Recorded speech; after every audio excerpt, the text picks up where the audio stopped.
Number 6 x এর সাপেক্ষে মূল নিয়মে cot x এর অন্তরজ নির্ণয় করো। বারবার একই জিনিস আমরা জানি, মনে করি fx = যেটা নির্ণয় করতে হবে সেটা। আর যেহেতু formula f of x plus h আছে, এখান তো f of x plus h বের করে নিলাম। এবার জাস্ট ডাইরেক্ট মান বসাই দেব। তাহলে মান বসালে কি হয় বলো, d dx fx মানে cot x equal to limit s tends to 0 h f of x plus h মানে হলো cot x plus h minus fx মানে cot x minus cot x। তার মানে হলো d dx cot x এর আমরা মান বের করব। তাহলে লেফট হ্যান্ড সাইড থাকুক, আমরা এই ইকুয়াল টুটা এখানে দেব। এবার limit s tends to 0 h এর s লিখে রাখো। cot x মানে কি, এটা মনে করো x। তাহলে cot x এর সূত্র কি, cos x by sin x minus cot x মানে হলো cos x by sin x equal to limit s tends to 0 এসটাকে এখানে লিখে দাও।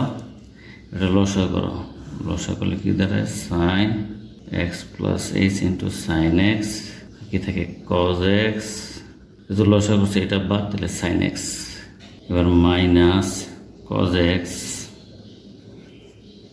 দেখেন কি আছে, sin sin বাদ থাকে sin x plus h, এটা লিখব sin x plus h to limit s tends to 0 যে 1 বাই এটাকে আলাদা করে দেব। কি আলাদা করব, 1 by sin x plus h into sin x into এটাকে বের করে দিলাম। হ্যাঁ, থাকলো কি লিমিট s tends to 0, এটাকে আমরা এখানে লিখে দিলাম।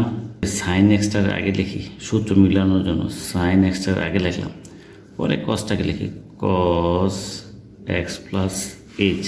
এবার যদি এটার a ধরি, এটাকে b ধরি, তাহলে sin a cos b minus cos a sin b, b মানে কিন্তু x plus h equal to 1 by sin x plus এই যে h tends to 0 মানে h মান 0 বসাই দেব, ইন্টু এই sin x লিখে দাও, sin x into limit s tends to 0 নিচে h, এটাকে আমরা নিচে লিখলাম।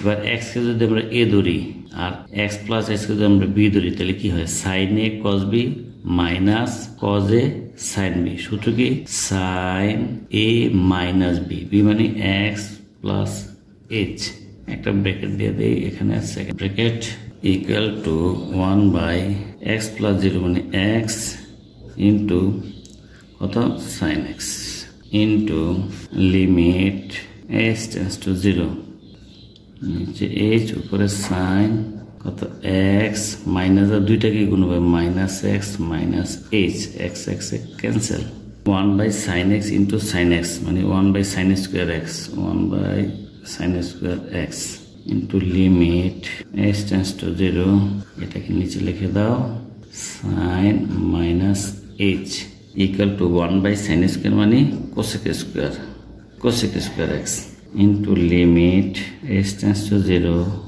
নিচে h লিখলাম। কোয়াড্রেন্ট হিসেবে sin মাইনাস থিটা মানে মাইনাস sin থিটা। এবার এই মাইনাসটা আমরা সামনে দিয়ে দিলাম, cosec স্কোয়ার x, তাহলে কি থাকে into limit s tends to 0 sin s by h equal two minus cosec square x limit s tends to 0 sin s by h। এটা দেখো লিমিটের একটা ফর্মুলা, এর মান আমরা সবাই জানি 1। তাহলে আমরা কি পেলাম, মাইনাস cosec স্কোয়ার x, আর বাম পক্ষে কি ছিল cot x dx। তাহলে আজকে থেকে আমাদের একটা সূত্র হয়ে গেল এটা, যে d dx cot x equal to কত হবে, মাইনাস cosec স্কোয়ার x।